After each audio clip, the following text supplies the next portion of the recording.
This debate has been triggered by tomorrow's European summit. Now, at the summit, the European leaders, Merkel and Sarkozy, will discuss treaty change with representatives of the other states, some elected like our Taoiseach, some unelected like the new Prime Ministers in Greece and Italy. I'll deal with the summit in a minute. But first, I'd like to just address what is at the heart of this debate. We are all European citizens. We enjoy free movement within its borders. Our businesses enjoy trade free of quotas and taxes. We share many laws reflecting shared social values, and some of us share a common currency. Now, Ireland has done very, very well out of our membership of Europe, and the world is, I believe, on balance a better place for some of the collective actions that Europe has taken, most notably in the areas of human rights law and environmental protections. So why then is there so much fear and so much concern in this House and around the country regarding current events in Europe? It is because the type of Europe that we want and we signed up to is drowning. We want a Europe that is democratic, but we see an ever-growing absence of this democracy. This has now gone so far that it can replace prime ministers with ones who are on message with France, Germany and the ECB. We want a Europe that reflects the social values of Western democracies. But what we see is lone parents having to deal with cuts, pensioners having to turn off the heat in their houses. And why? To cover speculators on secondary bond markets. We want a Europe that champions equality, but what we see is an emerging display of arrogance and authoritarianism which says, actually, some are more equal than others. And we want a Europe that can do all of this by being economically strong. But instead, we see European leaders destroy that economic strength by acting in narrow, domestic, political self-interest. Why is there so much fear?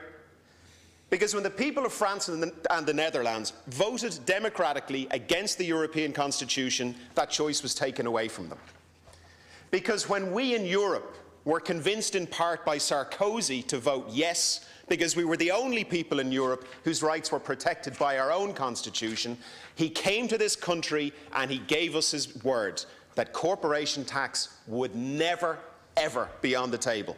It is contained in the text of his proposal for tomorrow's sham summit. There is fear because Merkel and Sarkozy are meeting with unelected officials before the summit to agree the strategy for their Trojan horse. And if the government can't see that this is a Trojan horse, they are blind. If treaty change is agreed tomorrow and put before the people, the Taoiseach will come back with a beautiful wooden horse and he'll say, sure look, isn't it only giving teeth to the Maastricht Treaty? Sure look, doesn't it make us all stronger and richer and more democratic? But make no mistake, that horse is full of bean counters in suits controlled by Germany and France. And when the trap door of that horse opens, they will head straight into government buildings and take control of our Department of Finance. Now, the government has repeatedly stated that it is in favour of stronger economic governance in Europe. That is shorthand for saying that it wants an external body, a European body, to have some range of powers over our financial decision-making. That's what it means. Now, the Taoiseach and the Taoiseach have spelt out the rationale for handing over decision-making powers to a European bureau. The logic is as follows. We made terrible mistakes in the past.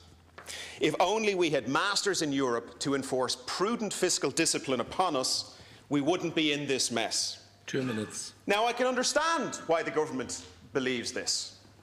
The current government makes great play of the mistakes made by Fianna Fáil, but even the most cursory glance at its own election promises in 2002 and 2007 will show that they strongly advocated higher and higher spending. They strongly advocated lower and lower taxes. Fine Gael voted for the bank guarantee.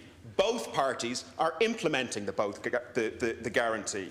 So I can see why you want this, but I would say this to you. If you don't think you're capable of running this country in a fiscally disciplined way, you have no business being in government. Now, at its most benign, treaty change would give teeth to the Maastricht Treaty. What would that say? That would say your budget surplus or deficit can't go over 3% of GDP, and your total debt can't go over 60% of GDP. This position completely misses the point.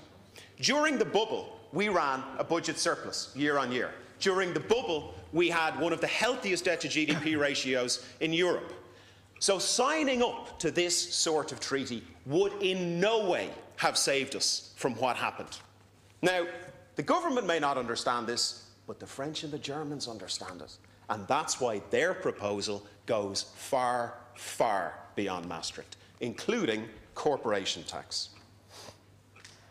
Now, the Taoiseach stated earlier that heads of government, and I quote, heads of government must be prepared to do whatever it takes, regardless of the inconvenience.